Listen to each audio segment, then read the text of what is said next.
Social media താരമായ അഖിൽ NRDയുടെ ജീവിതകഥയാണ് ഇപ്പോൾ social മീഡിയയിൽ നിറഞ്ഞു നിൽക്കുന്നത്. ഈ വിഷയം സംസാരിക്കാൻ എനിക്ക് ഒട്ടും താല്പര്യമില്ലായിരുന്നു. പിന്നെ ചില കാര്യങ്ങൾ പറയാതിരിക്കാനും കഴിയില്ല. അതുകൊണ്ട് ഈ വിഷയത്തെക്കുറിച്ച് വീഡിയോ ഇടുന്നതാണ്. ആൺപിള്ളേരുള്ള അമ്മമാർക്ക് സ്വാഭാവികമായിട്ടും ഇപ്പോൾ ഒരു ഭയമാണ് വിവാഹം കഴിപ്പിക്കാൻ. നേരത്തെയൊക്കെ നേരെ മറിച്ചായിരുന്നു, പെൺകുട്ടികളെ വിവാഹം കഴിപ്പിക്കാനായിരുന്നു ഭയം. ഇപ്പോഴത്തെ കാലത്ത് വിവാഹിതരായ പെൺകുട്ടികളിലാണ് കൂടുതൽ അവിഹിതം, ഒളിച്ചോട്ടം. അഖിൽ NRDയെ വിറ്റ് അരി മേടിക്കാനോ കറി മേടിക്കാനോ ഒന്നുമില്ല കേട്ടോ. എൻ്റെ മോണിറ്റൈസ്ഡ് അല്ല. ഇപ്പോൾ ഈ അവിഹിതം എന്നൊരു സംഭവം സാമൂഹിക വിപത്തായിട്ട് മാറിയിരിക്കുകയാണ്.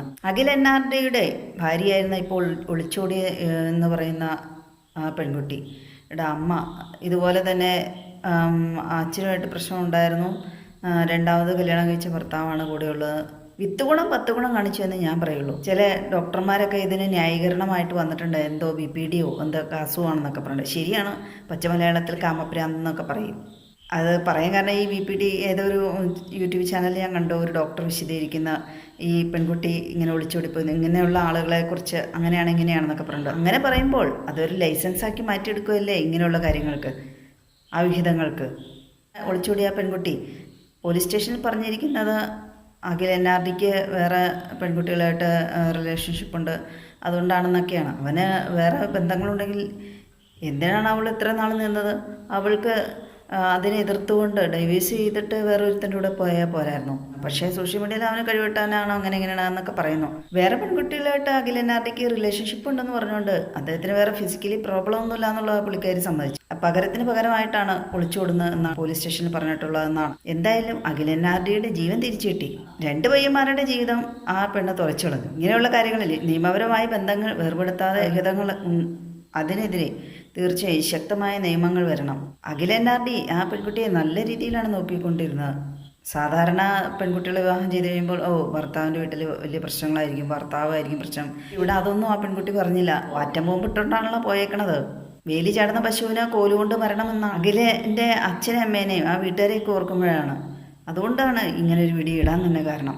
അവരുടെ ശബ്ദമായി സംസാരിക്കാൻ തോന്നി. ആളുകൾ എന്ത് തെറ്റ് ചെയ്താലും ഓരോരുത്തരും ന്യായീകരിക്കാൻ വേണ്ടി വരും. പ്രത്യേകിച്ച് ഡോക്ടർമാരൊക്കെ ഇപ്പോഴത്തെ കാലത്ത് ഓരോ രോഗങ്ങളുടെ പേര് പറഞ്ഞ് ഓരോ കാരണങ്ങളൊക്കെ പറഞ്ഞ് കാര്യങ്ങളൊക്കെ വിശദീകരിച്ചിങ്ങ് വരും. കാരണം അവരുടെ ആ ബിസിനസ്സും പച്ച പിടിക്കണമല്ലോ. ഇങ്ങനെയൊക്കെ കേൾക്കുമ്പോൾ കുറേ ആൾക്കാർ ഇതിനെക്കുറിച്ച് അറിയാൻ താല്പര്യപ്പെടും. പിന്നെ ആ ചികിത്സാന്നുണ്ട് അങ്ങനെ കുറേ പൈസ മുടക്കുന്നു. അങ്ങനെ അവർക്കും കുറേ വരുമാനം. ഓണത്തിനിടയ്ക്ക് പുട്ടുവച്ചടം പോലെ കുറേ എണ്ണങ്ങൾ അങ്ങനെ ഇറങ്ങും. ന്യായീകരണ തൊഴിലാളികളുടെ വേഷത്തിൽ സ്ത്രീ അത്തരത്തിൽ അവിഹിതമായി പോയതിന് ഒത്തിരി പേര് ന്യായീകരണം ചെയ്യുന്നുണ്ടെന്നാണ് ഈ സോഷ്യൽ മീഡിയ വഴിയൊക്കെ. അതൊക്കെ എന്ത് മനസ്ഥിതിയാണെന്നാണ് ഓർക്കണം. അവനവൻ്റെ വീട്ടിലാണ് വരുമ്പോൾ അങ്ങനെ ന്യായീകരിക്കുമോ എന്നറിയില്ല. അഖിലിൻ്റെ വീട്ടുകാരെയൊക്കെ ശാരീരികമായ എന്തെങ്കിലും അസ്വസ്ഥതകൾ ഉണ്ടെങ്കിലും ഇല്ലെങ്കിലും ആശുപത്രിയിൽ പോയി വൈദ്യ പരിശോധനകൾക്കൊക്കെ വിധേയമായാൽ കൊള്ളാമായിരുന്നു. കാരണം ഇതിനെയൊക്കെ എന്ത് രീതിയിൽ വിശ്വസിക്കാം? കഷായം ഗ്രീഷ്മേനെ ഓർമ്മയുണ്ടല്ലോ. അഖിലിൻ്റെ ഒപ്പം ഈ സ്ത്രീ 1 വർഷം ജീവിച്ചു. ഫിസിക്കലി എന്തെങ്കിലും പ്രോബ്ലം അഖിലിനുണ്ടെങ്കിൽ ഈ സ്ത്രീ എത്ര നാളും നിൽക്കില്ല. കാരണം ഇതുപോലെ പച്ചമലയാളത്തിൽ കഴപ്പമൂത്തു എന്നൊക്കെ പറഞ്ഞുകൊണ്ട് ഓടുന്ന സ്ത്രീ ഇത്ര നാളും അവൻ്റെ കൂടെ ജീവിക്കും തോന്നുന്നില്ല. കൊണ്ടുപോയാലും ഇനി സർക്കാർ ജോലി കിട്ടാൻ വേണ്ടി നോക്കിയിരുന്നാണോ എന്നും അറിയില്ല. അവിഹിതമെന്ന് ഇപ്പോൾ പറിച്ചുവ്യാധി പോലെ മാറിക്കൊണ്ടിരിക്കുകയാണ്. ഇതിനൊരു അറുതി വന്നേ പറ്റുള്ളൂ. അവിഹിതം കാരണമാണല്ലോ കൂടുതൽ ആത്മഹത്യകളും കൊലപാതകങ്ങളും ഒക്കെ സംഭവിക്കുന്നത് ഇപ്പോൾ ഈയിടെ. ഞാൻ ആലോചിക്കുകയാണ്, ആ സ്ത്രീ ഇതുപോലെ ഒളിച്ചോടാൻ സഹായിച്ച ആൾക്കാരുണ്ടെങ്കിൽ അവരുടെയൊക്കെ അവസ്ഥ ഓർക്കുവാണ്. കാലം കാത്തുവെച്ച് എന്തായിരിക്കാം അവർക്കൊക്കെ. ഈ ഒളിച്ചോട്ടത്തേക്ക് ന്യായീകരിച്ച് മെഴുകുന്ന ഡോക്ടർമാരെ പോലുള്ളവരൊക്കെ പെൺകുട്ടിക്ക് മാനസിക രോഗമായിട്ട് ചിത്രീകരിക്കുകയാണ്. ഇപ്പം അങ്ങനെയാണല്ലോ, എന്തെങ്കിലും ഉണ്ടെങ്കിൽ ഉടനെ മാനസികം. സ്വഭാവ വൈകല്യമാണ്, ഇന്ദ്രിയജയമില്ല, അതിന് സ്വയം നിയന്ത്രിക്കാനുള്ള പക്വതയില്ല, കഴിവില്ല, അല്ലെങ്കിൽ പക്കാ തല്ലുകൊള്ളിത്തരം ഒന്നുമല്ല പറയുന്നത്. ന്യായീകരിച്ചങ്ങ് മെഴുകുവാണ്. ഈ പെൺകുട്ടി ചെയ്ത് തീർച്ചയായും നിയമപരമായി വലിയ തെറ്റ് തന്നെയാണ്.